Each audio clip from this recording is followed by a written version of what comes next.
How I came to the Maharishi, the golden flame, anonymous. Bhagavan Sri Ramana Maharshi personifies to many devotees the Universal Father. There were many instances when devotees felt that they were looking at their own father when they saw Bhagavan. I vividly remember when a friend of our family who had accompanied us to Sri Ramanasramam in 1947 exclaimed in delight as soon as he saw Bhagavan, "Here is my father, just as he looked in his later life." Far back as 1933, when my own father was drawn to Bhagavan Ramana for the first time, he actually saw his father with the same physical traits. And as recently as 1966, after the passing of my father, I could not but be touched by the striking resemblance between his and Bhagavan's appearance, although such an impression was not altogether new to me.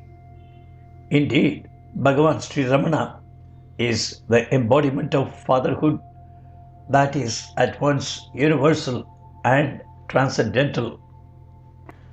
On the sacred occasion of the Mahakumbhabhishekam of Sri Bhagavan's shrine, performed on 18/6/1967, a detailed account was published in the July 1967 Mountain Path.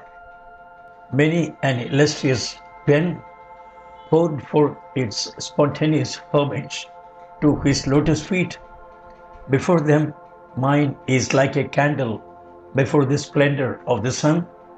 Nonetheless, the inner urge to share an experience of mine, which I would call the most sacred and valuable experience in all my life, blots out my hesitation.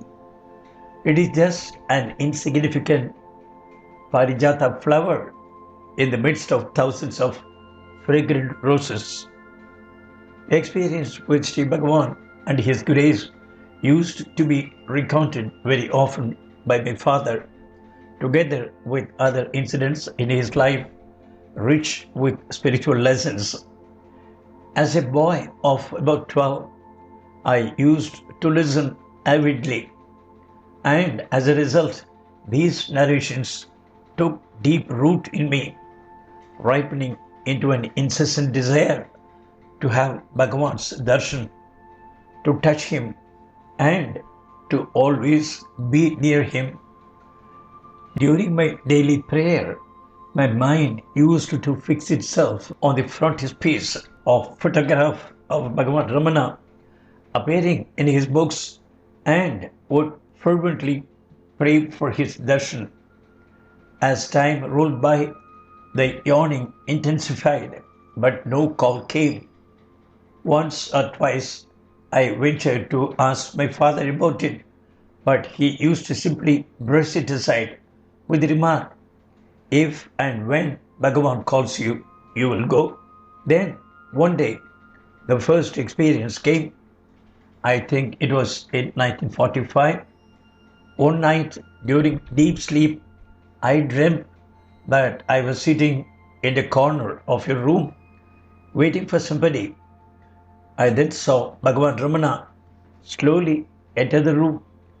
I rushed to him and held him around the waist with both my hands, crying and supplicating.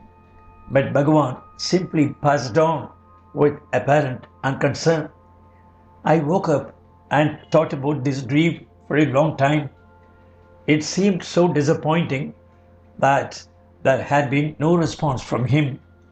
However, I felt confidence, since at last I had seen him and touched him, which proved that he had not forsaken me. Now I began to think of him more and more. Yet again, for a long time, nothing happened. Once more, I was becoming desperate and losing hope. Then, one dark night, he appeared and initiated me out of his boundless love. This time, It was more of a vision than a dream. I was half awake and felt myself rising from the bed and walking into the courtyard of our house. Total silence enveloped the entire surroundings. The blanket of darkness was accentuated by the twinkling stars above. I found myself standing still on a mound of sand, facing westward, looking. Slowly, out of the darkness emerged the outline of a hill, shaped exactly like the holy Arunachala. Emerging, it steadied itself into a discernible silhouette by remaining darker than the dark background. After a few minutes, a small flame leapt out of the apex of the hill. In the beginning, it was just like an eye in vertical position, but it grew and grew very swiftly until it became a pillar of light with extraordinary brightness, having the hilltop as its base and origin.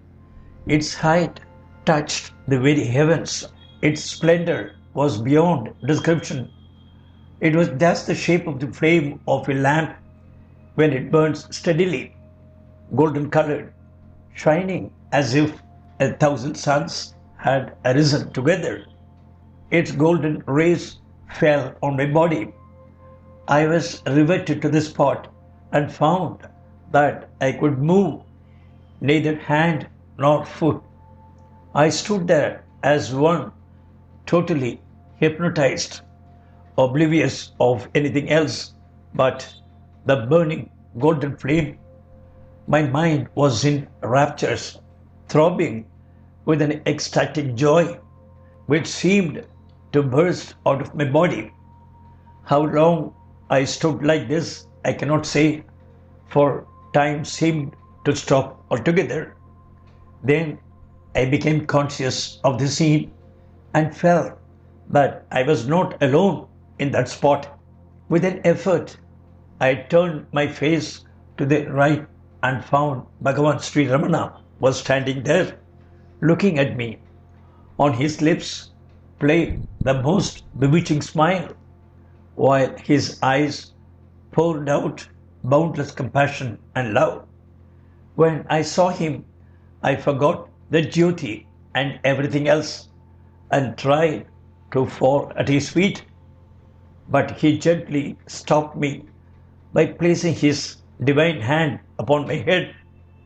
Joy of joys, my whole being, inner and outer, thrilled to the divine touch from the hand of one who is none other than God. Waves of bliss and tranquility took possession of my whole being. He raised his forefinger and pointed at the golden flame and asked me in a voice resembling the sound of silver bells, "Child, do you understand what the Jyoti is? This is the real Kartike Deepam." Suddenly, I was wide awake, ushered by consciousness into the care and worry-ridden world. Subsequent visions have followed, all of them showing Bhagavan as the personification of supreme love, but none could ever match the splendor of this first vision and initiation. I no longer felt dissatisfied at not being able to go to the ashram in a physical sense, though I must confess occasionally the desire did arise. In 1947, I was proceeding to Madras from Coimbatore. The train was speeding along some hills in the night when a prayer to be allowed to visit the ashram took shape in me. As I was accompanying my father, who did not entertain ideas from children, I did not talk of the prayer to anyone. A few days later, when we were to return to Coimbatore, my father suddenly asked me How I would like to go to Ramanasramam and have darshan of Sri Bhagavan. I am not ashamed to record here that I broke into tears on hearing this, as this prayer was so graciously granted by Sri Bhagavan. The next day, we were in our home, Sri Ramanasramam. It was a Friday and a new moon day. As I entered the divine presence of Bhagavan Ramana, I felt that I was submerging in a sea. Only this was a sea of blissful tranquility. We were there the whole of the forenoon, and excepting for a swift, piercing look that Sri Bhagavan blessed me with, nothing happened. Nothing mattered anymore. Later, when I heard that Sri Bhagavan had shed his mortal frame, a few teardrops rolled down my cheeks, but my father sternly said, "You are a fool. Where can Bhagavan go?" Years have rolled by, still the torch burns on, gathering ever more brightness. It is the torch that He, out of His boundless grace, lit in my heart.